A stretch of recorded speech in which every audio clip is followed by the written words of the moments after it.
I like to work with my mind. Hey there guys, this is Richard, your host, with another marvelous video. Debuting on October 31st, 1992, X-Men the Animated Series is one of the best animated shows of Marvel, along with Spider-Man's animated show that was released in 1994. Both shows attracted a large number of fans with their well-crafted stories and powerful background scores. The animated show specifically depicted an alternate reality of Earth 92131, which had nearly the same characters with similar attributes. The X-Men featured all the popular characters and some new ones, which were all fantastically received by audiences worldwide. In today's video, we'll be covering all significant mutant characters that appeared in the animated show, along with their origin stories. So, without further delay, let's dive into it. Before we go into our explanation, we have a very small request. If you like our content, please support us by subscribing to our channel. This is a small click for you, but for us, it means a lot. Thank you. Let's begin. Your blindness has sealed your fate.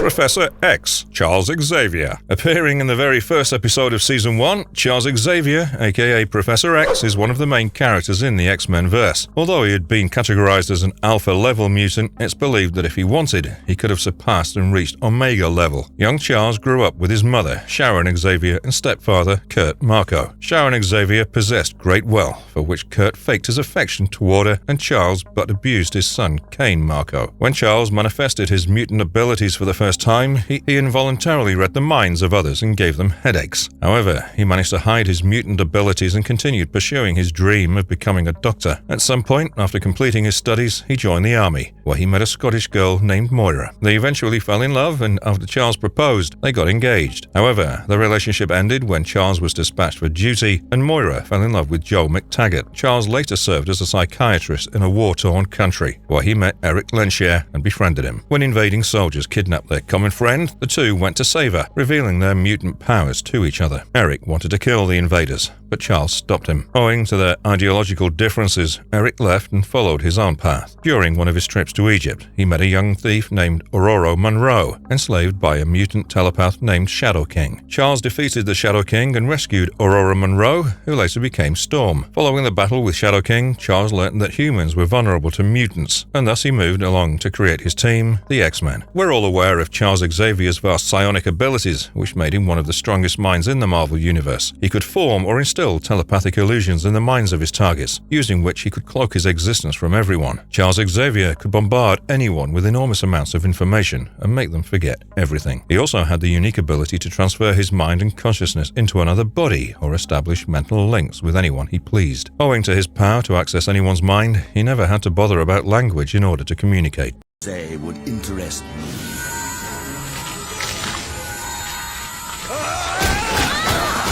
Magneto. In the X-Men animated show, Eric Lensher was initially known by the alias Magnus and belonged to a small country. During a brutal invasion, Magnus witnessed the atrocities committed against his people and his family. He lost his family and all of his faith in humanity during the war. Eventually, Magnus noticed that he could control magnetic objects and electromagnetic fields. When the war was over, he met Charles Xavier while serving at a psychiatric hospital. However, some of the remaining troops of invaders attacked the psychiatric hospital and kidnapped one of the patients. Both Magnus and Charles Xavier went ahead to rescue the patient, which made them reveal their mutant abilities to each other. They successfully rescued her, but Magnus attempted to kill the soldiers, which was when Charles stopped him, stating that their power should be used to save lives and not for violence. Magnus refuted his ideology and left to walk his own path. He considered humans to be a threat to mutants and eventually believed that the mutants needed to prove their superiority over Homo sapiens and take their rightful place on Earth as an evolved species. He then took the name Magneto and started amassing a growing legion of followers. Magneto, as mentioned, could manipulate magnetic substances and electromagnetic fields, but his power level is what made him a deadly threat. Although known to be an alpha-level mutant like Charles Xavier, he's recently been declared as an Omega-level mutant. His powers created a wide range of unique abilities like magnetokinesis. He could also create magnetic force fields which protected him from attacks as lethal as those from Thor's Mjolnir or a severe nuclear warhead. Magneto often shot powerful electromagnetic rays and pulses, which could destroy all sorts of objects. His control over electromagnetic forces helped him levitate and fly, and the craziest part of it is that Magneto could even shut off gravity within a certain radius. Apart from the wide array of abilities, Magneto was smart and possessed a genius-level intellect. Bust you up! Hey! Stop it!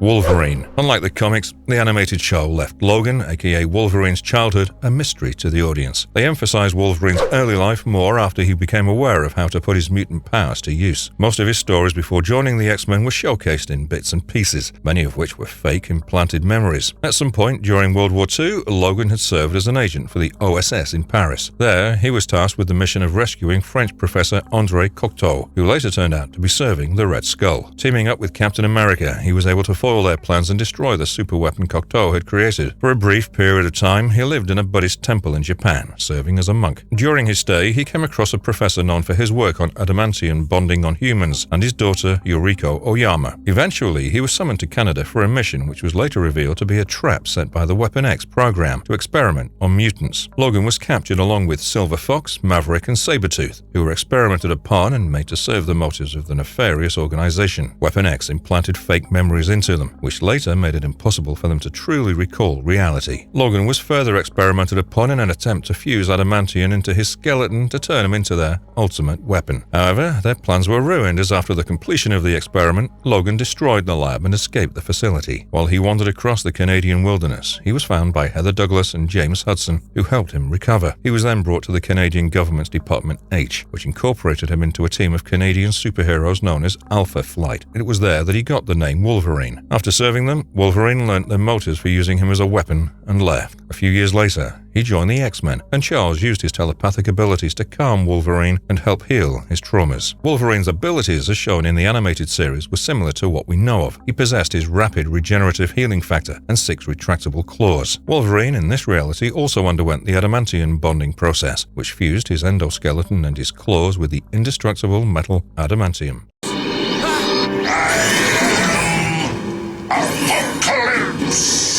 Apocalypse. You don't need to be into Marvel or the X-Men to know this guy. En-Sabanur, popularly known as Apocalypse, was an ancient mutant who was the primary antagonist of X-Men, the animated series. But what made him such an apocalyptic threat? Well, it was the simple fact that he wanted to rule over Earth. His story in the cartoon had gone through certain alterations from the comics, starting with Apocalypse being the first mutant ever. This also meant that there were a lot of things that only he knew. He also believed that others wouldn't even dare to dream of the things he knew. He was definitely not wrong about that, since once upon a time, he was the first of his kind. With his tyrannical nature, he wanted to destroy the world as we know it, but it didn't end there. He wanted to recreate the world, molding it in his image, and he wanted to achieve that by using mutants to his advantage. Apocalypse had created a device that would allow him to turn mutants into his slaves, dubbing them to be the horsemen of the apocalypse. For example, Angel was lured in with the promise of curing his mutancy. Unfortunately for him, the culprit at hand was Mystique, who was a servant of Apocalypse. Following her master's orders, she turned Angel into the Death Angel.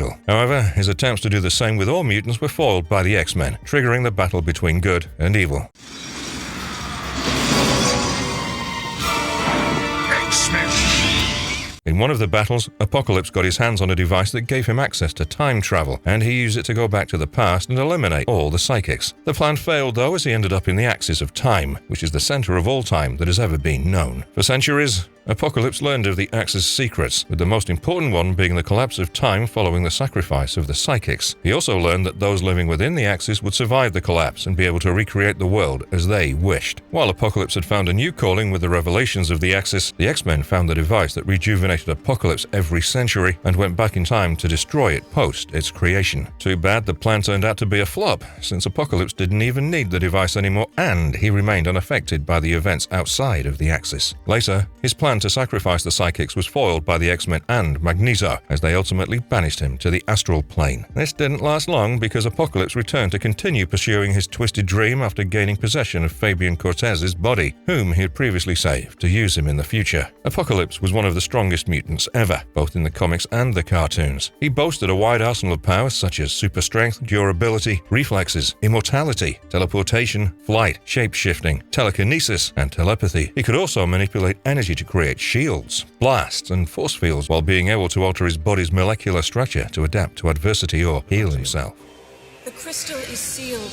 But the only way to guarantee that its power will never be released again is for me to take... Jean Grey. Jean Grey was introduced as one of the first students of Charles Xavier after he chose to create a team of gifted youngsters. When Wolverine joined the X-Men, he immediately fell in love with Jean, who was then in a relationship with Scott Summers, aka Cyclops. Jean was kind-hearted and had a warm personality. She was gifted with patience and often served as the peacemaker during Wolverine's squabbles with Cyclops and the team. Scott and Jean's relationship grew further, and they eventually got married. Unfortunately, their happiness was soon disturbed by Mr. Sinister and his team of mutants, known as the Nasty Boys. Mr. Sinister kidnapped the two of them in hopes of obtaining their DNA to create the perfect mutant. Luckily, the couple were rescued by the remaining X-Men, following which Cyclops nearly killed Mr. Sinister. At some point, she absorbed the Phoenix Force, which overwhelmed her with the new power and transformed her into the Dark Phoenix. She later managed to free herself from the cosmic entity and revert back to her normal state. Jean's powers in the reality of Earth 92131 were similar to those we're familiar with. Jean was an Omega-level mutant, and also an Omega-level path. She possessed strong empathic powers, which enabled her to alter the feelings of others. Jean's telepathic powers could cloak her from other powerful telepaths, and even the Cerebro. She could also alter minds and cast illusions into them when making her presence unnoticed. Jean could also absorb other psychic energy to boost her own psionic powers. She was an expert in combat in the astral form, and with all these abilities, when she merged with the Phoenix Force, she was considered a global threat.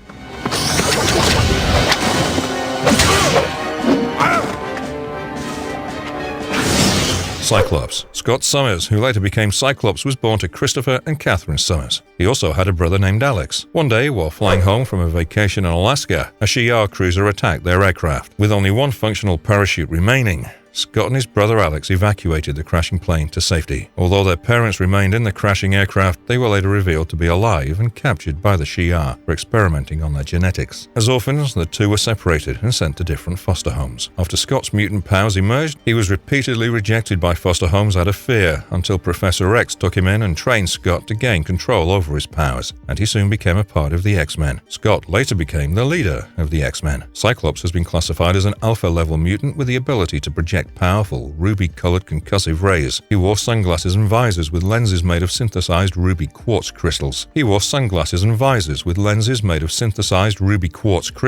Resonating with his mind's psionic fields and helping maintain vision while not losing control over projecting the rays. The powers and the versatility of these rays were showcased differently in different versions of Cyclops. In the Age of Apocalypse dimensions, his beams could even penetrate adamantium, while in the Civil War X-Men story arc, the energy output of the rays was measured by Tony Stark to be 2 gigawatts. Cyclops also possessed a unique sense of spatial awareness, which he used to deliver blasts and make them ricochet off of different objects and at different angles to meet his targets. Who are you? What do you want with us? My name is Sinister. Mr. Sinister. Apocalypse wasn't the only big bad on the show. The ranks were joined by Nathaniel Essex, or Mr. Sinister. He didn't want to destroy the world, and instead was an evil geneticist who was obsessed with his study of mutation, learning about how he could control it better so as to execute his evil plans. Something about villains obsessed with knowledge feels more sinister than those who simply want to cause large-scale destruction. Dr. Essex firmly believed in Charles Darwin's theory of natural selection, which is a concept stating that some individuals have traits that are better suited to their environments, resulting in those without such traits eventually getting disposed of from the gene pool. Essex believed that this natural selection could lead mankind to godhood, prompting him to conduct twisted and torturous experiments on mutants. He not only wished to evolve himself, but was also desperate to find a cure for Rebecca Gray, his wife, who was suffering from a terminal illness that had no cure. One of his serums eventually gave him healing abilities and turned his skin chalk white, prompting him to go off-grid and find people who would stand by him in his cause. It was around this time that he adopted the moniker of Mr. Sinister. Over the course of the episodes, he abducted Jean Grey and the Cyclops during their honeymoon because he wanted to use their DNA to create an army of slaves. At the same time, he had Professor X and Magneto depowered and restrained in Savage Land, but Jean and Cyclops were eventually helped out by the other X-Men. He kidnapped Magneto once again, but this time he also kidnapped most of the X-Men members, hoping to harvest their DNA. However, it was Wolverine's turn to rain on his parade, and in the ensuing fight, Morph and Cyclops used their lasers to blow Sinister up into pieces. Jean then used telekinesis to put the pieces as far away as possible, so that it took Mr. Sinister a very long time to put himself back together. Mr. Sinister had a wide range of abilities at his disposal, thanks to Apocalypse altering his genes with mutant DNA.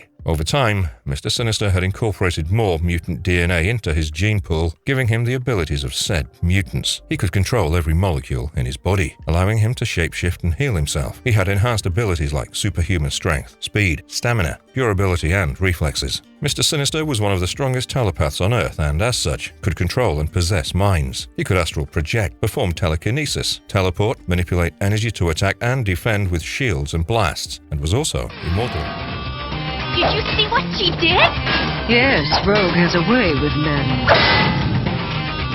Rogue. Born as Anne-Marie, Rogue's story in the animated show is showcased after she acquired her mutant power absorption abilities. At the age of 13, when she first kissed her boyfriend, she was sent into a coma. Soon, her mutant powers were revealed, and her father disowned her upon finding out. Following this, Rogue ran away from her home and was later encountered by the leader of the Brotherhood of Evil Mutants, Raven Darkholme. Raven took her in, and she eventually became a member of the Brotherhood of Evil Mutants, learning ways to control her mutant powers. At some point, Rogue had permanently absorbed Ms. Marvel's powers, but she had also accidentally absorbed her consciousness. Ms. Marvel's psyche tried taking control over Rogue's body, which caused tremendous distress to Rogue. She left the Brotherhood of Evil Mutants, after which Charles Xavier contacted her. Charles, using his telepathic powers, helped to suppress Ms. Marvel's persona, and she eventually became a part of his X-Men. However, Rogue often harbored feelings of isolation. Rogue's primary abilities were that of energy absorption. Once she established skin-to-skin contact with any individual, she absorbed their powers, memories, and consciousness. She retained those abilities temporarily, and the period of their stay depended on the duration of her contact. Rogue often suffered from feelings of self-isolation, for which she tried taking a cure to end her mutant abilities, which finally didn't happen as shown in the animated show. She learned acrobatic skills from Gambit and was decent at hand-to-hand combat. Storm.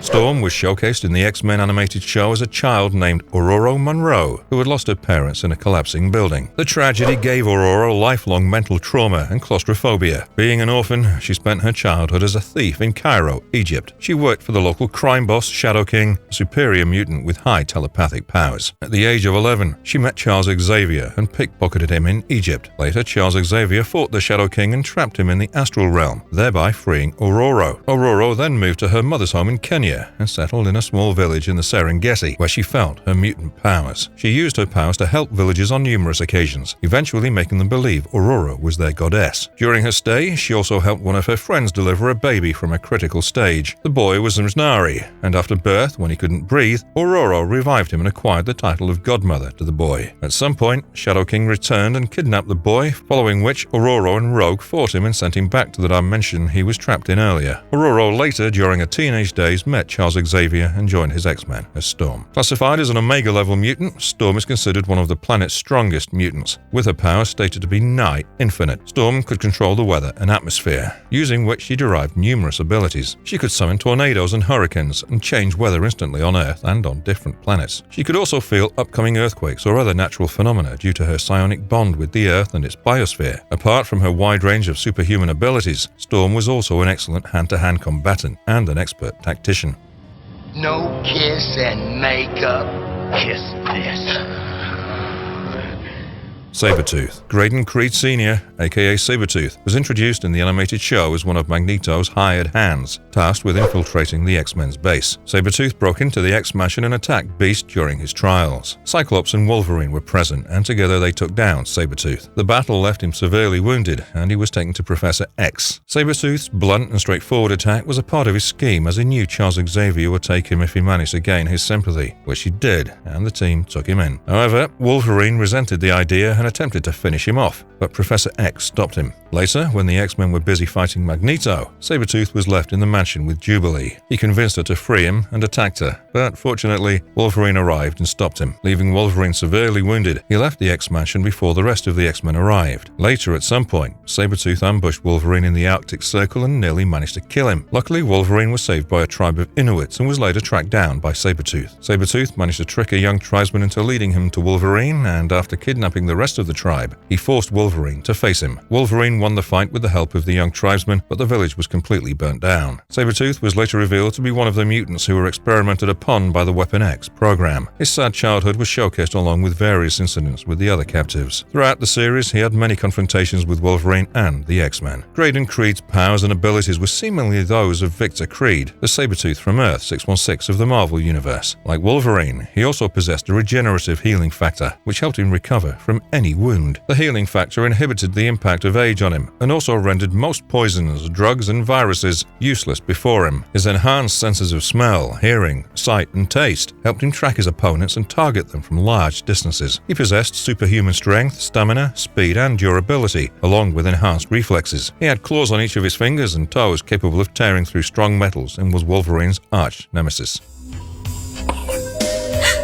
It would be quite disconcerting if this were to detonate. Beast. Henry McCoy, aka Beast, was a boy born with huge hands and feet. He disliked his mutation and resented it strongly. After dedicating a lot of time and effort, he created a serum hoping that it would cure him. Unfortunately, it further backfired, turning his skin blue with fur. Owing to his appearance, he was dubbed Beast. Eventually, Beast joined the X-Men. His research on curing mutant genes was further continued by his former colleague Herbert London, who founded Brand Corporation. However, his true intentions were later revealed when he captured Beast. He wanted to destroy all mutants on the planet with this newfound serum and wanted Beast to be his first victim. While being London's captive, Beast became friends with his assistant Genevieve, who had joined London's crew, hoping to cure her own mutancy. Engrossed in his deep desire to eradicate mutants, Landon never bothered to check the effects of the serum on humans. When Spider-Man and Wolverine arrived to save Beast, Landon, in an encounter with the Hobgoblin, accidentally fell into the container with the serum. The serum mutated him into a giant vicious creature, eventually making him a threat to the city. Spider-Man, along with X-Men, teamed up and stopped him. Beast possessed superhuman strength, stamina, durability, speed, reflexes, agility, and dexterity, which were identical to that of Beast from Earth 616. He also possessed enhanced senses and a regenerative healing factor. I think maybe you miss me, eh? I hate you. Gambit. Like his counterpart on Earth 616, Remy LeBeau, aka Gambit from Earth 92131, was also born and raised in New Orleans by the Thieves Guild. He was introduced to the guild by his brother Bobby, and he served the association loyally for years. During his stay with the guild, he had a relationship with a girl named Belladonna from the Guild of Assassins, who were arch rivals of his own guild. Although the two were engaged, Gambit grew tired of waging war between the two guilds and realized that his union with his lover was never possible. He left the guild and later encountered the X-Men during their mission to save a young mutant named Jubilee. After learning how the Mutant Control Agency was serving their database of registered mutants to the Sentinels to hunt and kill them, the X-Men infiltrated the agency's headquarters to put an end to their plans, during which Gambit also participated and eventually became a part of the X-Men. Gambit possessed the power to convert potential energy stored in a body to kinetic energy, using which he could charge any object with explosive results. The charging usually required his skin to come in contact with the object, and the time taken to charge the object was directly proportional to the size of the object. Gambit's ability to tap into energy also gave him superhuman reflexes, dexterity, agility, and accelerated healing. With his body being charged with potential energy, he could create a static and block telepaths from infiltrating his mind. At the peak of his power, he could even charge an object by looking at it without any physical touch. I am a shapeshifter, an outcast, even among mutants trusted by no one. I don't have a... Mystique. Only a little is known about Mystique's origin. She was introduced in the animated show as the leader of the Brotherhood of Evil Mutants. She possessed powers of shape-shifting and has had many forms throughout her life. Eventually, she married a rich count and gave birth to Nightcrawler. The husband was terrified by the boy's appearance and placed him in a basket to flow into the river. Mystique didn't worry much about her son, but she took care of Rogue when she joined the Brotherhood of Evil Mutants, treating her as her daughter. When Rogue left the Brotherhood, she tried her level best to convince her to stay, but all her efforts were futile as Rogue then was extremely disturbed after absorbing Ms. Marvel's psyche. Later, it was revealed that Mystique had another son, Graydon Creed Jr., who organized a family reunion to kill her. Nightcrawler was also present and sought answers from her regarding his birth and abandonment, to which Mystique narrated the entire event and stated how she never wanted him. Creed tried shooting Nightcrawler, but Mystique saved him and fell into the river, making everyone believe that she was dead. Mystique later resurfaced in subsequent episodes. Mystique's power was to shapeshift and adopt anyone's appearance with the highest perfection. Along with that, she was an excellent hand-to-hand combatant with enhanced reflexes and a mind-blowing skill set. She also possessed accelerated healing and resistance to any form of earthly disease. Oh, sorry, Nightcrawler. Then just find your mother and get moving. Shouldn't we help them? Nightcrawler. Kurt Wagner, aka the Nightcrawler in the X-Men animated show, was the son of Mystique. However, unlike that of Earth 616, where his father was the Neophem leader Azazel, in this reality, Mystique was married to a wealthy man. Although it wasn't revealed, it stated that his father was afraid after seeing the newborn Kurt and considered him a devil. He arranged a basket where he placed Kurt and set him off on a river. Years later, Nightcrawler was showcased as a monk from a Swiss abbey being persecuted by the townspeople and his senior, who considered him a demon. Gambit, Rogue, and Wolverine saved him. Later, Mystique's elder son, or the one she had given birth to, Sabretooth, organized a family reunion. His name was also Graydon Creed, and he wanted to destroy them to prove his loyalty to the Friends of Humanity. A letter was sent to Kurt as his mother, stating that if he didn't arrive, she would be harmed by her captors. Not knowing who his birth mother was, Kurt decided to take a visit. He managed to get help from the X-Men members, Wolverine, Rogue, and Jubilee. When Kurt arrived, he found Mystique, who told him everything about Graydon and how he was born. Mystique added how she never wanted him and hence abandoned him. Although this was too much for Kurt to bear, he stated that he would be praying to God for her sins. Creed tried shooting Nightcrawler, but Mystique saved him and fell into the river. Nightcrawler's powers and attributes were the same as that of Earth 616. He was a mutant with the power of teleportation. Using his consciousness, he could teleport not only his body, but also his clothes and a certain amount of extra mass. While teleporting, he traveled through the Brimstone dimension and returned back to his own dimension in a different location. The process happened so fast that Nightcrawler himself couldn't sense the interdimensional traveling. A cloud of blue smoke was usually left behind when he teleported, which was a part of the Brimstone atmosphere leaking into the dimension. What's so wrong with being a mutant anyway? No, not again! Jubilee. Unlike Jubilation Lee from Earth 616, who grew up in a luxurious life, her counterpart from the animated show was an orphan. She spent much of her childhood in an orphanage, after which she was fostered by a loving and caring couple. When her mutant powers started manifesting, she accidentally melted down the VCR at her foster home. The father reported her out of fear and concern to the Mutant Control Agency, which promised to take care of mutant children. Unknown to everyone, the Mutant Control Agency was supplying information about mutants to the Sentinels, who tracked them down and tried to kill them. The same happened to Jubilee, who was tracked down by the Sentinels and attacked while she was in a mall. Fortunately, the X-Men rescued her and took her to Charles Xavier. While the X-Men dedicated themselves toward taking action against the Mutant Control Agency, Jubilee was sent home. However, she was attacked again and captured by the Sentinels. She was brought into a facility in Detroit, Michigan by the man behind the attack, Henry Gyrich. She was once again saved by the X-Men, after which she moved into the Xavier Institute with them. Jubilee had the power to create explosions at a subatomic level, using which she could create globules of energy with varying power and intensity. She also had a natural defense against telepathic detection or attack. Apart from her mutant powers of creating explosions, Jubilee was a skilled gymnast and good at hand-to-hand combat. So afraid of. His name is Cable, an American apparently.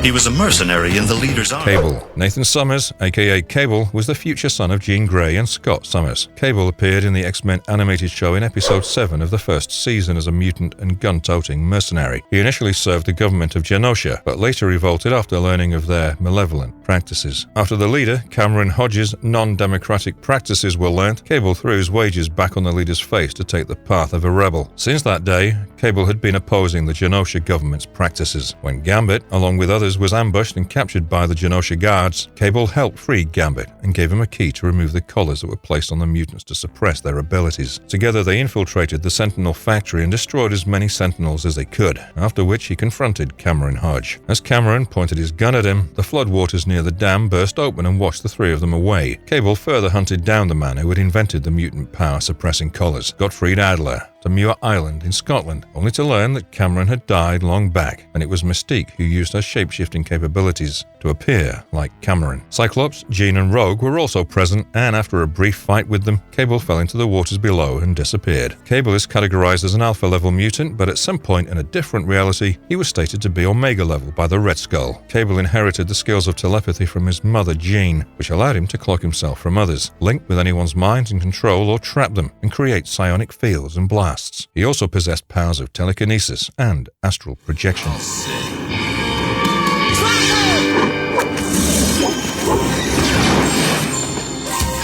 Bishop. Lucas Bishop, as shown in the X-Men animated show, was a character from the dystopian future of 2055. In his reality, the Sentinels ruled the world, eliminating most of the mutants. This idea was adapted in the live-action film X-Men Days of Future Past, with one major difference of sending Wolverine back in time instead of Bishop. Just like the live-action movie, the past events did change the present, but going by the fandom page and the concept of the multiverse as proposed, Marvel Bishop was from Earth 31393. In the animated show, Bishop was set to track mutants for the Sentinels, after which he, too, became one of the targets of the Sentinels. He joined the mutant resistance along with Wolverine and Forge and sought ways to change their reality. Forge was hoping to change the events that led to their miserable present. It all happened after Gambit assassinated Senator Kelly, and the only way to stop it was to go back to the past and stop Gambit, even if it required killing him. Initially, Wolverine was supposed to make the time travel, but was later replaced by Bishop, as they assumed Wolverine would be unable to eliminate fellow mutant Gambit if the necessity arrived. Bishop arrived in the past, but only to find out that Gambit was innocent, and it was Mystique who had disguised as Gambit. Bishop's attempts did prevent the assassination, but once he returned, he found out that a man-made mutant plague had decimated his reality. Bishop was an alpha-level mutant with the power to absorb a large amount of energy, which he could project in different ways. Bishop also possessed superhuman strength, stamina, speed, and endurance, along with enhanced reflexes and psionic resistance. He was an excellent marksman and was known for efficiently using XSE weapons with his channelized energy beams toward his targets.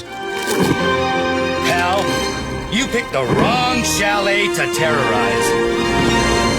Angel, Archangel. Warren Worthington III, aka Angel, was introduced in the animated shows in the 9th episode of the first season. He was a mutant born with avian wings, and he separately wanted to get rid of them, for which he came in contact with Gottfried Adler, researching on a potential cure to eliminate mutant genes from the mutants. Warren funded his research and hoped it would help him discard his mutant genes. He was sent to Muir Island for his treatment, but little did he know that Mystique had killed Adler and taken his place in disguise. Mystique was working for Apocalypse, and instead of curing Warren, she allowed Apocalypse to enslave him and turn him into one of his 4 horsemen, Death. He was later freed from Apocalypse's spell when Rogue touched him and sapped the evil from inside him. He became overly obsessed with Apocalypse, which eventually led him to fall into his traps again. However, the X-Men rescued him, following which he joined their forces as Archangel. He was an expert hand-to-hand combatant with a great sense of business. He was also good at swordsmanship. This is Bishop. He's with me. Bishop, say hello to Forge. We must hurry. Forge. Not much is explained about Forge in the animated show, and he was introduced in the 3rd season, guest appearing for a few episodes. In the present timeline, he was a leader of the government-run X-Factor team, while his future self from 2055 struggled against the Sentinels along with Wolverine and Bishop. Forge was a tribal shaman with a superhuman intuitive talent for inventing mechanical instruments. Owing to his shaman origin, he possessed sorcery skills. Even without it, he was an accomplished athlete and trained soldier. You can't come in here! This parliament is officially dissolved.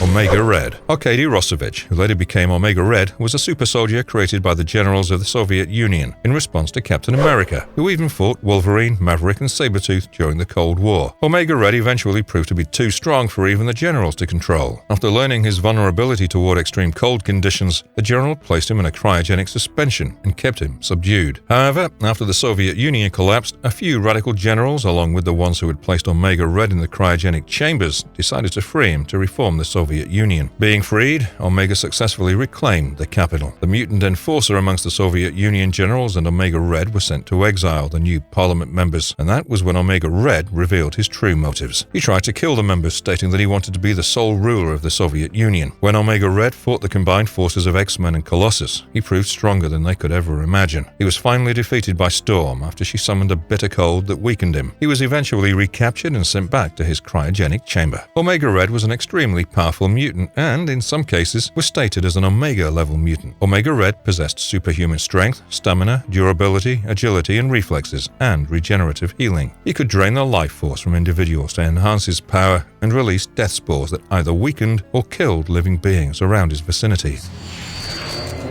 You are the Shadow King. Shadow King. As briefly mentioned before in the video, Shadow King was a crime boss and a telepath who enslaved orphans and made them do his dirty work. During one of his trips, Charles Xavier encountered an orphan named Storm, who tried to steal his wallet. This eventually led him to Shadow King, and after a brief fight, Professor X managed to trap Shadow King in the astral plane. At some point, when Storm was in her teenage days serving villagers in Kenya, Shadow King resurfaced. He kidnapped a boy named Njanari from the village, who was delivered by Storm. Storm and Rogue defeated Shadow King and sent him back to the astral plane. Later, at some point, when Apocalypse was kidnapping all telepaths from the world to remake the universe, Shadow King was one of them. Together, all the telepaths freed themselves and defeated Apocalypse's plans. Although Shadow King was portrayed as a basic telepath, he was a multiversal character. He was a true Omega-level mutant, and his versions were extensions of his larger self.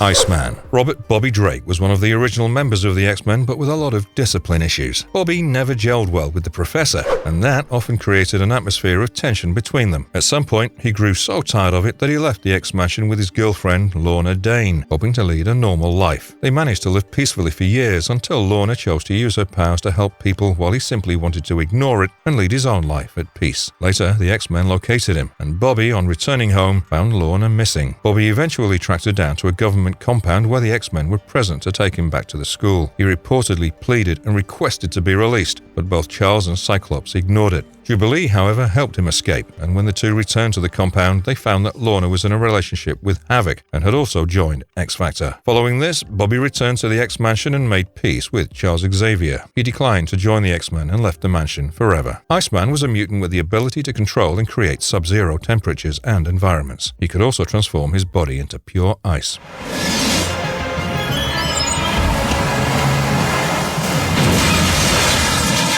Colossus. Pyotr Rasputin, also known as Colossus, was born in Russia. He spent his life there until the Soviet Union collapsed, following which he lived under tyrants. One day, while his sister Ilyana was on a runaway tractor, he managed to save her using his mutant powers. Although she was saved, the tractor, which was government property, was destroyed. After a regrettable incident with his powers, he left and traveled to America. In an attempt to stop Juggernaut from robbing a bank, he was mistakenly arrested by the police. Later, Rogue and Storm freed him, and together they defeated the Juggernaut. Colossus, however, declined their offer to join the X-Men and returned to Russia. During the same period, Omega Red was released by the Soviet Union and managed to overrun the country. He returned back to America to seek help from the X-Men, and together with Storm and Wolverine, he managed to take down Omega Red. Following this, he was once again asked to join the X-Men, but he declined again, stating he'd had a lot of work to be done at home. Colossus had the power to convert his tissues and his entire body into metal, giving him superhuman strength, stamina, and durability. Dareda, mutant. What are you doing here? Silver Samurai. Silver Samurai, originally known as Kenuichio Harada, hailed from Japan. He was a mutant and, in the comics, he belonged to Clan Yashida. The head of the clan, his father, was a former crime lord in Japan, with Harada being his illegitimate son. He trained as a samurai since his youth and sought out work as a warrior for hire, working for criminals like Mandrill. Harada went on to serve as a bodyguard to an agent from Hydra known as Viper. During this time, he fought against Spider-Man, Black Widow, Shang-Chi, and Nick Fury. In the cartoon, Silver Samurai and his gang went after a village and their temple. However, Wolverine and Jubilee were in league with the villagers, helping them out against the Silver Samurai as the X-Men had anticipated this attack. As Wolverine fought against the Silver Samurai himself, the latter's ability to teleport was disabled, leaving him defeated and humiliated. And as you may already know, an honorable samurai hates being humiliated, so much so that they would rather walk away than fight back after their dishonor. The Silver Samurai had the ability to create a tachyon energy field from his body, allowing him to focus his energy and channel it through almost anything. In his case, the thing was his sword, or katana. In terms of abilities, the Silver Samurai had mastered the art of sword fighting, or kenjutsu. He was a grandmaster of Japanese martial arts such as tantojutsu, or knife fighting, bajutsu, or horsemanship, kyujutsu, or samurai archery on horseback, ninjutsu, and other physical styles of fighting such as jujutsu, aikijujutsu, bujutsu, karate-do, and irjutsu. Other than that, the Silver Samurai was well versed in the samurai strategy and tactics. The Phoenix destroyed herself? No, it lived. Hellfire Club, Inner Circle. The Inner Circle, or the Hellfire Club, is a union within the Circle Club, which is a high society club. Think about smaller group chats within big group chats that exclude a few people. The Inner Circle is of the same essence, but instead of being a social media group chat run by normal people like us, it's an upscale mutant secret society. Originally known as the Hellfire Club, its name was changed to the Inner Circle in all the animated versions of X-Men because of the former name being used in Spider-Man. In X-Men the Animated Series, the group members were Emma Frost, Sebastian Shaw, Donald Pierce, Jason Wingard, and Harry Leyland.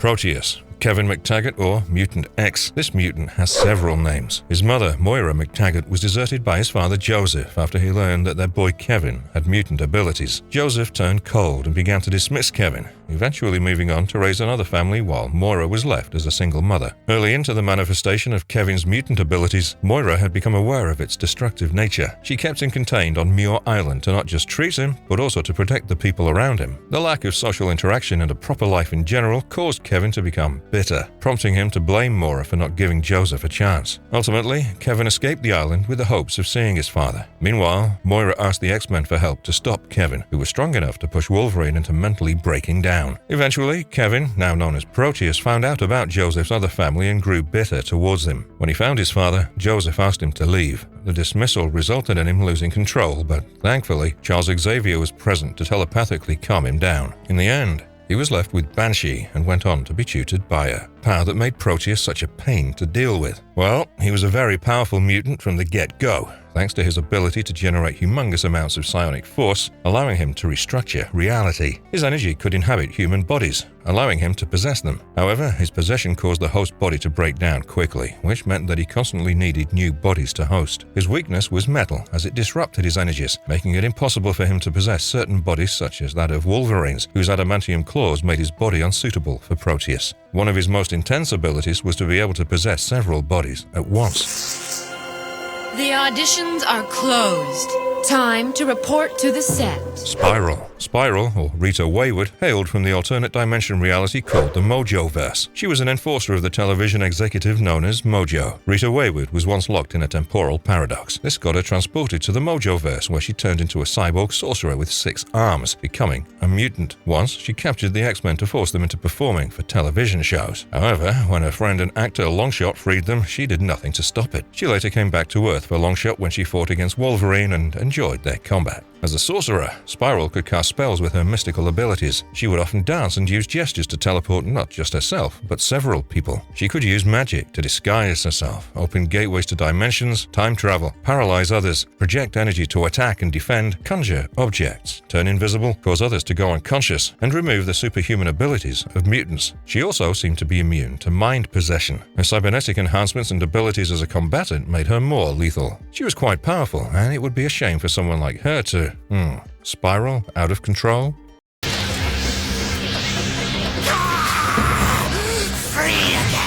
Sauron, hailing from Savage Land. Karl Lykos, or Sauron's mutation, caused him to turn into something that was very akin to a dinosaur, hence the name Sauron. The mutation was caused by Mr. Sinister himself, as the latter experimented on Lykos. He was forced to absorb the life energy of others, which turned him into a humanoid pterodactyl. The problem lay in the fact that Lykos lost control over his original personality after being overpowered by Sauron. Around the time Magneto came to Savage Land, he came into contact with Sauron. However, Sauron later attacked Magneto and Charles Xavier when both of them were brought to Savage Land by Mr. Sinister. Sauron didn't live as Sauron forever, since the manipulation from Garrock and Zaladin eventually turned Sauron back to Lykos. Too bad his personal benefit wasn't the reason why he was turned back. Garrock and Zaladin wanted Lykos to bring Storm to Savage Land because it would unleash Garrock. However, the two of them were eventually defeated. Now that there were no mutants who would ask for Sauron's return, Lykos could live in peace. In terms of powers, Lykos could absorb the life force from living things to sustain his own life. However, this particular act was the sole trigger behind his transformation into Sauron.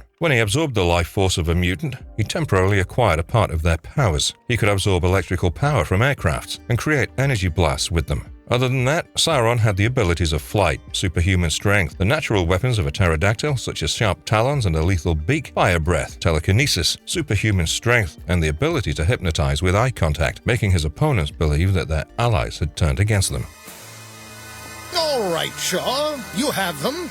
Now, what are we going to do? Alison Blair. Alison Blair, or the Mutant Dazzler, used to be an admirer of the actor Longshot on Mojo World. However, when Longshot and the X-Men destroyed the television center, she left the alternate dimension and became a club singer on Earth. One of her performances resulted in her getting kidnapped by Donald Pierce, and she was eventually brought to the Hellfire Club. However, she was rescued by Cyclops, who fought alongside her to help her defeat the club members. The experience caused Dazzler to develop feelings for Cyclops, prompting her to kiss him in the presence of his girlfriend, Jean Grey. At this time, Hellfire Club members Emma Frost and Mastermind had Jean under their control. So, after Jean stormed off and Cyclops followed her in pursuit, she attacked him. With nothing left to do, Dazzler helped the X-Men find the Hellfire Club to bring an end to the madness. Dazzler had a wide range of interesting abilities. She could use sound conversion, which was the ability to transform the sound vibrations in her body into light. She couldn't do this with the sound produced by her own body, but she could detect unimaginable sounds such as galaxies exploding and preferably anything rhythmic. She could release the absorbed sound in a burst and use a crude form of echolocation as well. Her body acted as a medium for light projection, dazzling her opponents in battle. She had control over the type and release of the light, allowing her to choose between blinding flashes, strobe lights, lasers,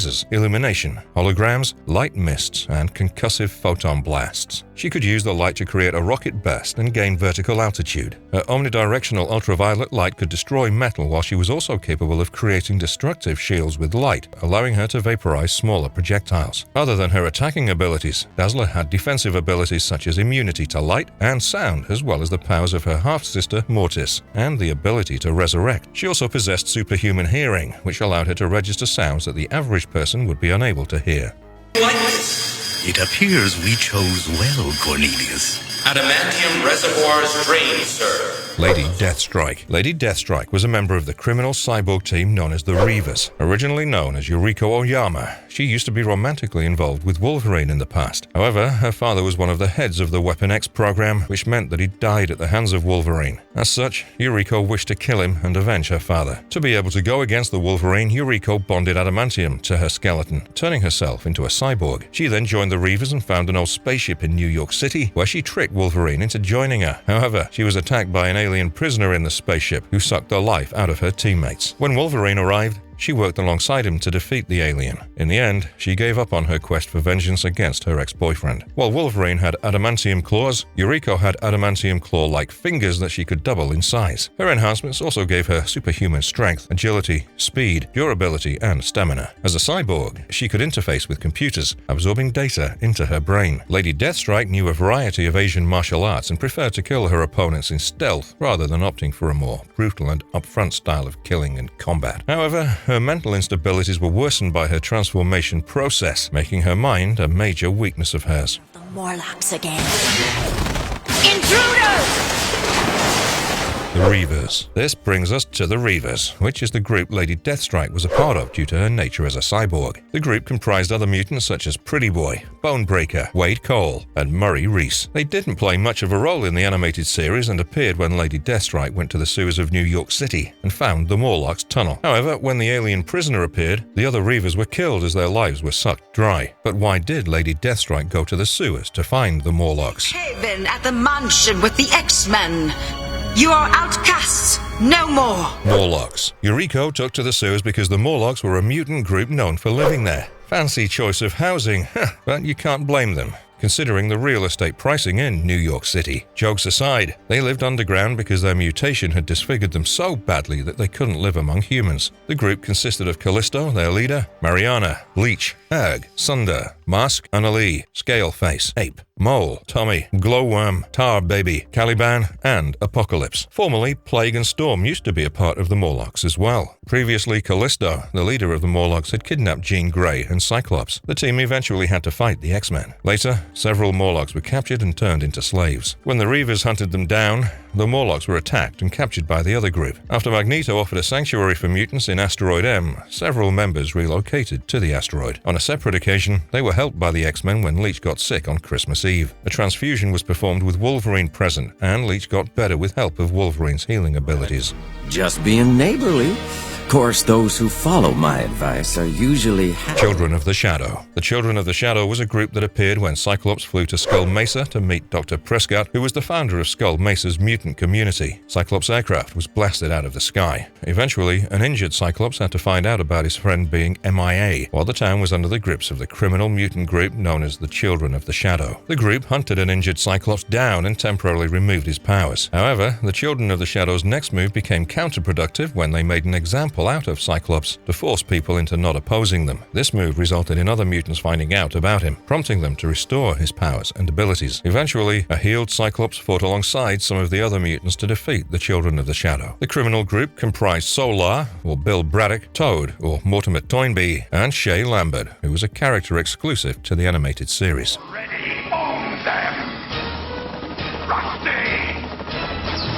Ex-Terminators. The Ex-Terminators were a group that comprised the orphans Boomer, Rusty, Wizkid, and Skids. A man named Kilgrave had offered to adopt them for charity. In reality, he was a telepath who wanted to use them to destroy non-mutant humans and create a world where mutants would be accepted. The orphans were brainwashed and made to storm the governor's mansion so that Kilgrave could get his hands on the governor and control his mind. However, the children were later snapped out of the brainwashing by Cyclops and were eventually saved. In terms of powers, Rusty could generate fire, Skids could create anti-friction personal force fields, Wizkid had technomorphic abilities, and Boom Boom, akin to his name, could create explosive energy. Child, that's enough.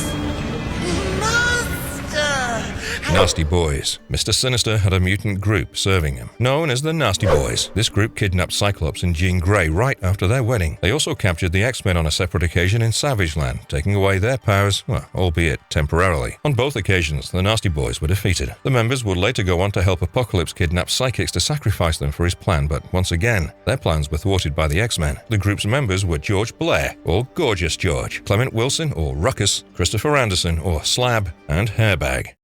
He's a traitor to mutants! Random. This mutant used to live in Magneto's base, Asteroid M, before the fall of the Rock. He reappeared as a part of the Skull Mesa's mutant community and fought alongside Cyclops after the Children of the Shadow took over the town. His body was made up of protoplasm that could morph, allowing him to change his physical features into whatever he imagined them to be. He tended to alter his forearms into weapons and hardened projectiles. He could change the mass and strength of his body, depending on the force that he was about to intercept from his opponent, allowing him to counter it perfectly. His ability to morph his own biomatter also allowed him to regenerate his limbs if and when necessary.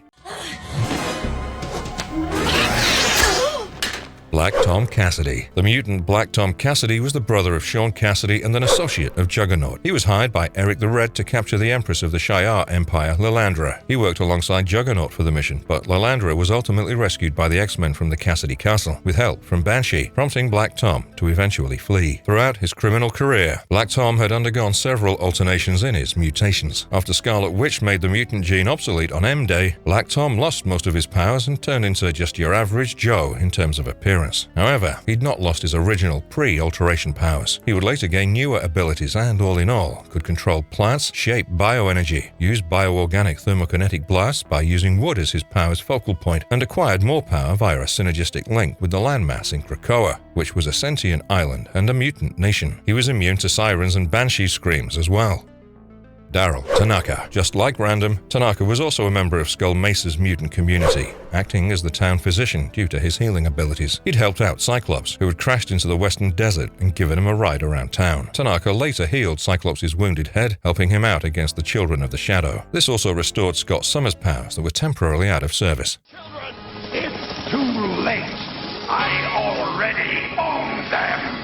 Purple Man, Zebediah Kilgrave. And finally, we have the telepathic mutant Zebediah Kilgrave. He was the one who had used the Ex-Terminators for his personal, selfish reasons under the guise of charity. With his powers, Kilgrave could influence the minds of others and, as such, intended to take over the United States government and create a society devoid of non-mutants. However, he acquired his name, the Purple Man, which is exponentially less cool as compared to Kilgrave, because his telepathic abilities turned him purple. He'd often use a face cream to present himself as a regular human, but you know what they say, take them swimming on the first date. His activities with using the Exterminators were eventually thwarted by Scott Summers, who was from the same orphanage as the four boys and was visiting after the apparent death of Jean Grey. In the comics, a unique virus in his body had mutagenically altered his skin cells, allowing him to emit microparticles or pheromones into the air and use them to control everyone around him. He could sap people's wills and make them do anything he wanted to do through verbal suggestions. He could alter people's perceptions with this ability, using the psychoactive chemicals in the pheromones. His words could make them see anything Kilgrave wanted them to experience. He could take control over several people at once and had also acquired the ability to heal himself from trauma and severe injuries. However, the animated series never got into this backstory and the chemical accident that gave him his powers. Instead, he was presented as a mutant with telepathic abilities, and although what Kilgrave in the comics did with the pheromones mimicked several abilities boasted by telepaths, at the root of it all, they were not the same.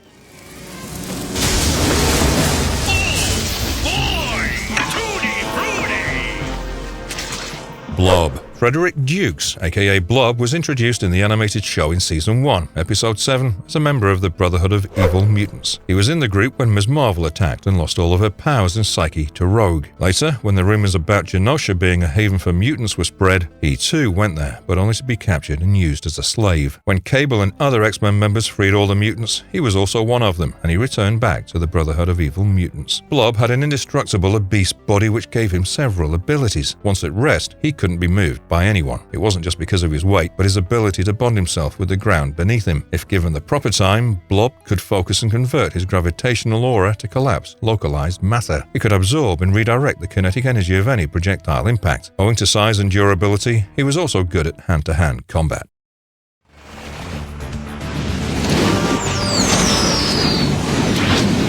Sunfire. Shiro Yoshida, aka Sunfire, was introduced in Season 1, Episode 7 of the X-Men animated series as one of the enslaved mutants on Genosha, forced to construct a dam. She later escaped after the X-Men intervened in the evil practices at Genosha. Sunfire later appeared when Emperor Decan used the M'Kraan crystal and created chaos. When Henry Gyrick severely wounded Charles Xavier, Sunfire was one of the mutants in Genosha whom Magneto forced to fight against humans. Sunfire was an alpha-level mutant capable of manipulating solar radiation to create plasma blasts and shields.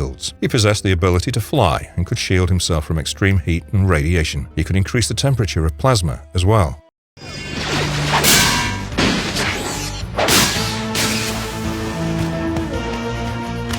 Feral. Unlike the Feral that we know her from the comics, the character from the animated was far different. Her name was Maria Calasantos. There was no information about her regarding her origin or when her powers manifested. She was introduced in the 7th episode of the first season as one of the many enslaved mutants, Genosha. Her powers were identical to that of Earth 616's Feral. She possessed superhuman strength, stamina, speed, agility, and reflexes. Like Logan, she had a regenerative healing factor and enhanced senses of smell, taste, and hearing.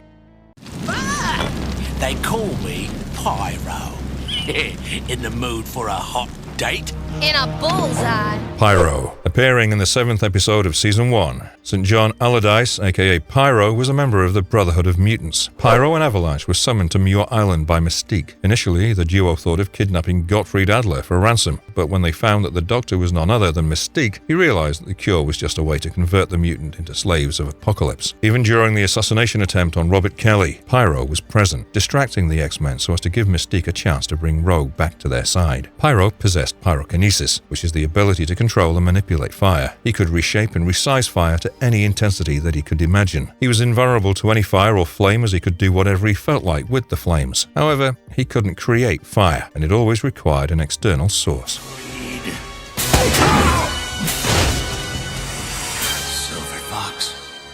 Silver Fox. Silver Fox was primarily introduced as Wolverine's love interest from the past, but owing to Wolverine's memories being tampered with so many times by the Weapon X program, most of it remained unclear. Silver Fox met Wolverine at an old Weapon X facility along with Maverick and Sabretooth. All four of them were suffering from acute pain and trauma that they had experienced due to Weapon X's earlier experiments on them. It was then revealed that all four of them were part of Weapon X's subjects who tried to use their skills to complete their dirty jobs. During one of their missions, which involved stealing the C synthesizer, they were attacked by Omega Red. Sabretooth obtained the synthesizer and locked the doors on Omega Red, Silver Fox, and Maverick. Wolverine wanted to save them, but he was taken away by Sabretooth. However, the two left behind did manage to escape and survive. At the old facility, the four accidentally initiated the organization's fail-safe protocol, which activated Talos and android robots whose goal was to eliminate them. All four of them managed to survive, following which the facility was destroyed. After this, Silver Fox left and was never seen again.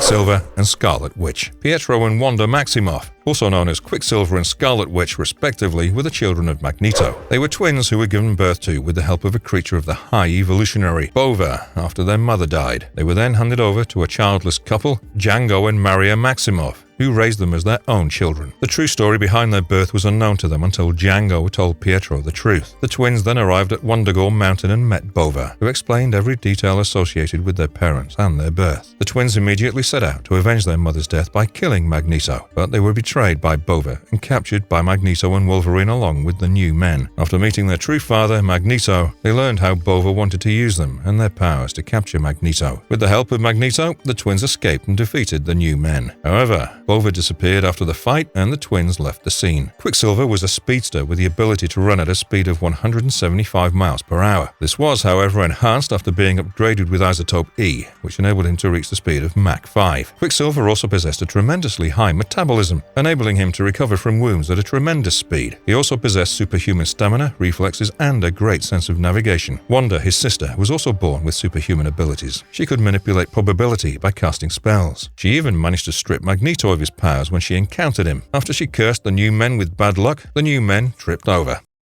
But when I'm through with you, your mind will never recover. Morph. Kevin Sidney. Kevin Sidney, aka Morph, was showcased as one of the members of the X-Men and a close friend of Wolverine. Being a mutant, he had the power to change his appearance and effortlessly transform into both a human and an animal. The attack of the Sentinels on Jubilee revealed to the X-Men that the Mutant Control Agency, which had promised to help mutant children, was actually supplying their information to the Sentinels, using which they tracked them down and captured or killed them. Following this, the X-Men planned on taking down the agency, but the Sentinels brutally attacked when they arrived. While one of them was about to strike Wolverine, Morph plunged in between and seemingly died. With no chance of victory, team leader Cyclops called for a retreat, leaving Morph for dead. This made Wolverine really upset, as Morph was his close friend, and he blamed Cyclops for his decision to fall back. However, Morph wasn't dead and was rescued by Mr. Sinister, who nursed him back to health and brainwashed him to seek revenge on the X-Men for leaving him behind. He returned and fought the X-Men, but only to later overcome his vengeance and help them escape. Morph didn't rejoin the X-Men and fled deep into the forests, hoping to overcome his dark side as conditioned by Mr. Sinister. Wolverine tracked him down and again tried to convince him to return. The two fought in the jungle, and Morph, gaining the upper hand, escaped. He soon started a new life, working in a circus where Mr. Sinister found him again. Sinister gained control over him and forced him to call in the X-Men. The X-Men arrived and fought Sinister, while Charles Xavier managed to remove a device implanted into Morph's mind by Sinister, which freed him from his control. Morph was a shapeshifter, and he could transform not only into humans, but also humanoids, semi-humanoids, and animals. Bust up the therapy session, but your hour is up. Havoc, Alex Summers. Alex Summers, who later took the name Havoc, was the brother of Scott Summers, aka Cyclops. After the death of their parents, the two were separated and raised in different foster homes. He was later shown to be a member of the X Factor, during which he was romantically involved with Lorna Dane. While engaging in a friendly fight with the X-Men, Havoc and Cyclops realized that their powers had no effects on each other. Havoc had the mutant power to absorb ambient cosmic energy into his cells and convert it into plasma. Using this, he gained access to generate and control an extremely powerful force which helped him acquire various abilities. He could use this energy for self-sustenance and also shoot plasma in the form of concentric circles. By thrusting the force downwards, he could also fly. Both Havoc and Scott were classified as alpha-level mutants. Now we need offensive power. Polaris, Lorna Dane. Lorna Dane, aka Polaris, was one of Magneto's children and one of the earliest members of the X-Men. During her days at the X-Mansion, she dated Iceman, with whom she left to live their life on their own terms. However, their happiness was short-lived, as after the mutant crisis grew acute, she became keen on using her powers to help others, unlike Iceman, who wished to lead a normal life like other humans. At some point, Lorna was contacted by Forge to recruit her to the X-Factor team. X-Factor was a team of superheroes created by the government to fight for mutants. Lorna accepted the offer, but was also aware that her boyfriend would never approve of her choice, so she faked her disappearance and joined the team. She met Havoc there with similar ideologies as her and fell for him. At some point, she joined Beast, Magneto, Forge, Warlock, and Amelia Void in their fight against the extraterrestrial Phalanx Empire. Lorna Dane's powers were almost similar to that of Magneto. She could create magnetic force fields around her to protect her from any physical harm. She could visualize the entire world as patterns of magnetic and electrical lines of force, and could also link to the Earth's electromagnetic fields. Her powers enabled her to fly and also create concussive blasts by focusing her magnetic energy.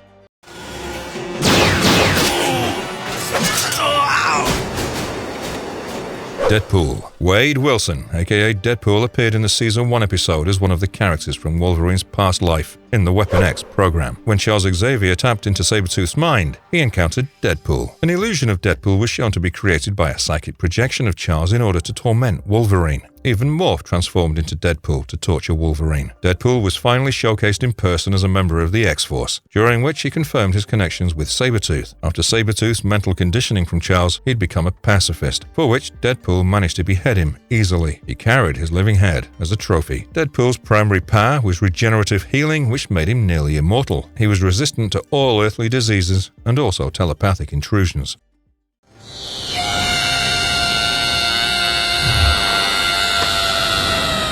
Banshee. Banshee's real name was Sean Cassidy, and he was a mutant with the ability to generate supersonic screams. Introduced as late as in the 4th episode of Season 3, Banshee was in a relationship with Moira McTaggart and had helped her run her mutant research center on Muir Island. Though not a permanent member of the X-Men, Banshee assisted them on numerous occasions. Banshee's supersonic screams allowed him to fly and create shields. Pleasant dreams, Warren Worthington.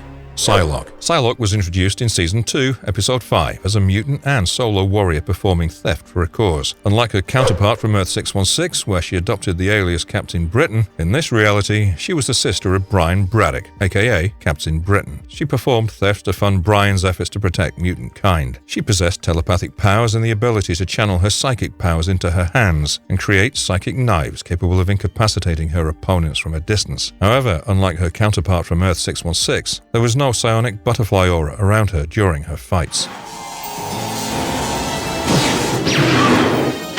Darkstar. Introduced to the animated show in Season 2, Episode 4, during the events associated with Omega Red, Lania Petrovna, aka Darkstar, was the mutant enforcer for a group of generals in the Soviet Union. She was initially tasked to work alongside Omega Red until the latter revealed his plans to rule the country all by himself. When the X-Men arrived to stop Omega Red, she allied with him and finally managed to stop Omega Red. Darkstar possessed the power to manipulate intense black energy from another dimension, known as the Dark Force. She could create constructs and portals and also fly using her powers.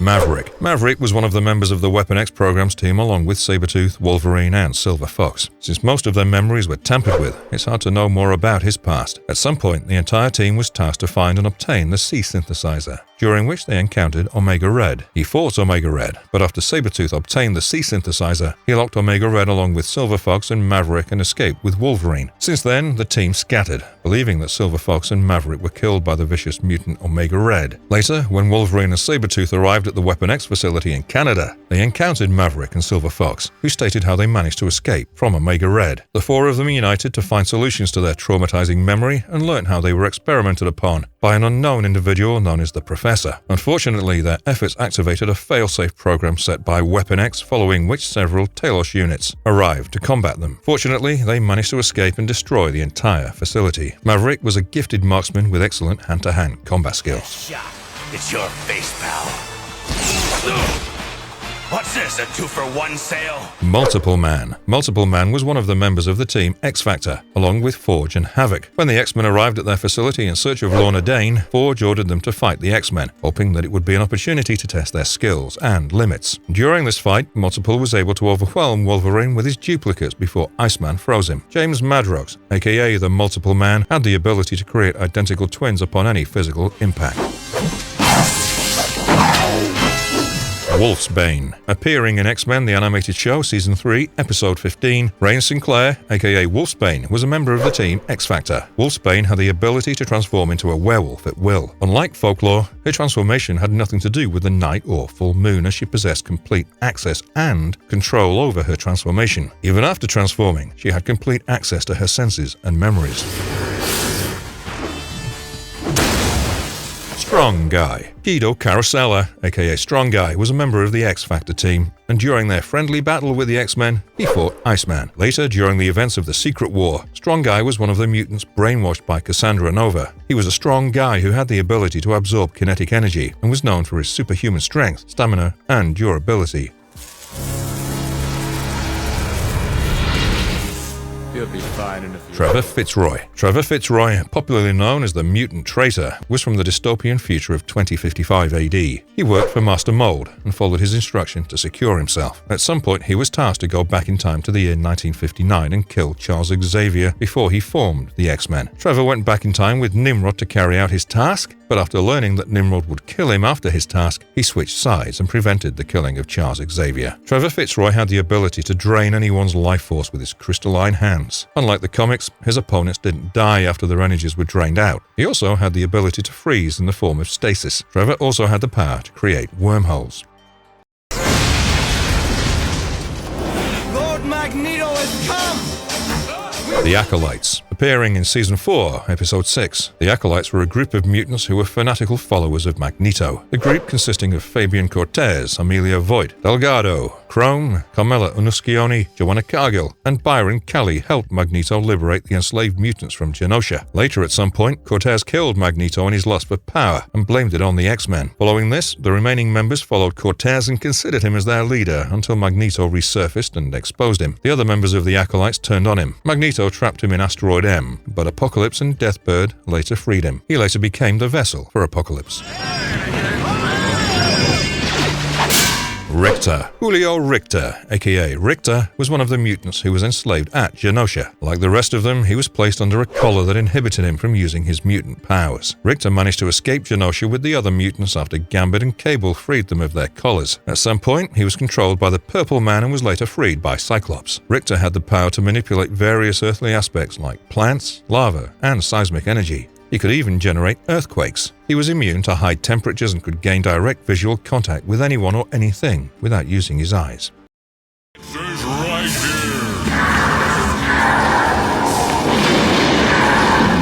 Avalanche. The Minikos Petrakis, better known as Avalanche, was a member of the Brotherhood of Evil Mutants. Accompanied by Pyro and Blob in most cases, his first mission was to steal an aircraft. They were stopped by Ms. Marvel, who lost all of her powers and went into a coma after Rogue touched her. When Mystique was orchestrating the events at Muir Island to convert mutants seeking cure into slaves of Apocalypse, Avalanche was brought in by Pyro, who sought to kidnap Dr. Gottfried Adler. The two, however, learned that Dr. Adler was dead, and it was actually Mystique in the Doctor's form. Later, when the Brotherhood of Evil Mutants planned to assassinate Senator Robert Kelly, Avalanche was also a part of it. Avalanche was a mutant with the ability to create powerful seismic waves from his hands. He didn't have to touch any object and could do it from a distance. When his vibrations were targeted at larger objects, they created the same impact as massive earthquakes.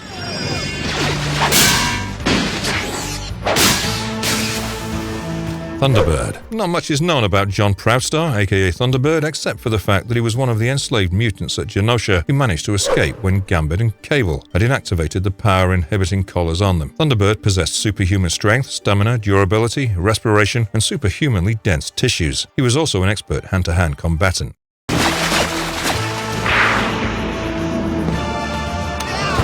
Northstar. Jean-Paul Beaubier, aka Northstar, was a French-Canadian mutant and a member of the Canadian Special Forces, also known as Alpha Flight. He was, however, amongst the enslaved mutants at Genosha. Northstar had the ability to generate light energy equivalent to 500,000-foot candles. He also possessed superhuman speed and reflexes, superhuman durability, accelerated metabolism, and flight. When in contact with his sister Aurora, he could generate a light equivalent to 1,000,000-foot candle. Come on. Longshot. Appearing in the 11th episode of Season 2, Longshot was showcased as a titular star of a gladiatorial TV series in a universe ruled by Mojo. After Longshot quit the series, Mojo kidnapped the X-Men and brought them to replace them. Longshot returned and helped the X-Men escape. He later found his way to Earth with Mojo in pursuit, and together with the X-Men, they defeated him. Longshot, however, returned to Mojo to continue the rebellion against Mojo. Longshot possessed superhuman speed, agility, reflexes, stamina, and healing factor. He could read psychic imprints on objects and manipulate the probability field to always have good luck with him. Apart from all these, Longshot was very attractive, which compelled many women to fall for him. Acquisition of McCoy delayed. Remaining mutants ready for transport.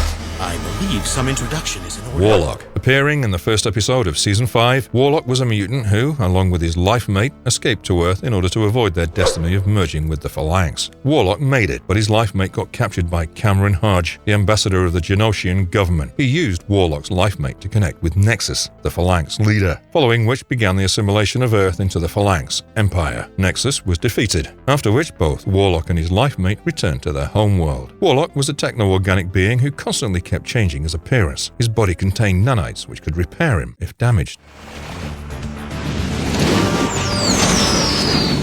Caliban. Caliban was also one of the many mutants who were enslaved in Genosha until he managed to escape like the rest. At some point, Caliban was converted into one of the Hounds of Apocalypse. Luckily for Caliban, Jubilee arrived and made him turn against Fabian Cortez and the rest of the Hounds of Apocalypse. Caliban's primary power was to be able to sense the presence of any other mutant near him. However, when threatened, he developed additional powers of superhuman strength and fear absorption. Domino. Not much is shown about Domino in the animated series, and she was caught on TV fighting in the story titled The Night of the Sentinels, alongside Sabretooth, Magneto, and Cannonball. She also had a cameo in the story Slave Island, where she was showcased as one of the many mutants held captive and enslaved by the Genosian government. Domino's mutant power was her luck, which nearly saved her from every possible threat. Apart from that, she was a competent hand-to-hand combatant and a brilliant markswoman. Get everyone out of here, now!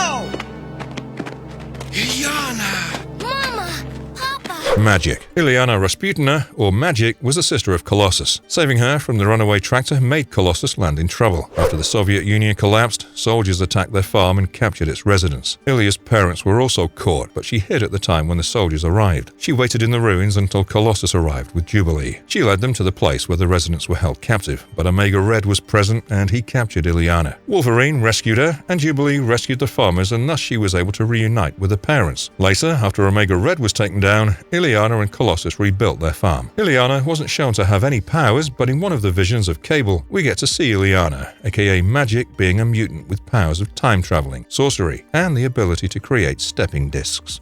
Our fall! Return! Please! No!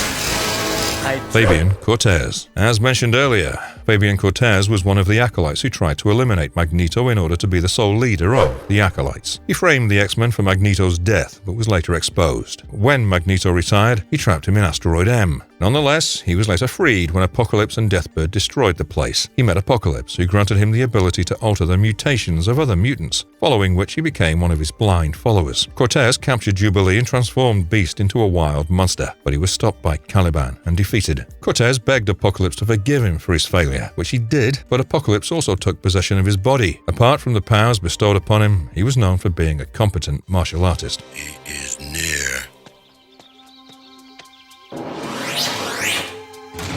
Shaman. Michael II Youngman, or Shaman, was initially a member of the Alpha Flight. Like the other members, he too was a part of the process involving the capture of Wolverine from Canada, but later helped him escape. Shaman's unique set of powers included illusion casting, healing, time travel, and flight. He could restore beings to their original form and teleport himself. He could also alter his appearance, create astral projections, and put his opponents to sleep.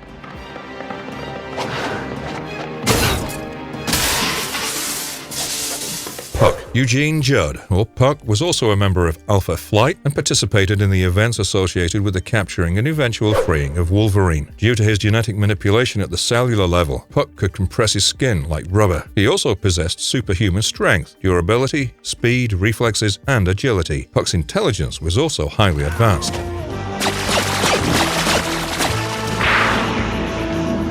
Aurora. Aurora was Northstar's twin sister and a member of the Alpha Flight until the Genosian government and forces captured both. Both were freed by the X-Men, following which she returned to Canada. Jean-Marie Bourbier, aka Aurora, was a mutant who could generate the light equivalent to 1 million-foot candles after getting in physical contact with her brother. While alone, she could create half of its illuminance. She could use it to generate concussive and lightning blasts. She also possessed superhuman speed and could alter the molecular acceleration of any object. Her powers granted her the ability to fly as well. One of Aurora's unique abilities was to generate a calming light that could make her targets feel their emotions and memories.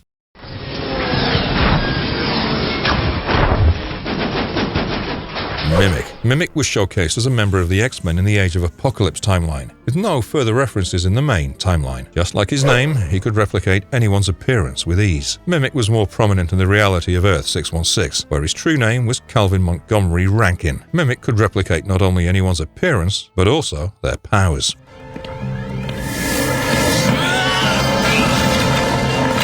Now there's a back door. Marvelous Verdict, produced by Will Munoz and Larry F. Houston. The series ran for 5 seasons with a total of 76 episodes from October 31st, 1992 to September the 20th, 1997. The show was added to Disney Plus on November the 12th, 2019, and a revival of the same is in progress. With this, we've finally come to the end of our video, and we hope you found it informative and entertaining. Feel free to cite any important character we've missed in the comments, and stay tuned for more videos. And if you liked our content, don't forget to leave a like and subscribe to us if you haven't already. Have a good one and be safe. Thanks everyone.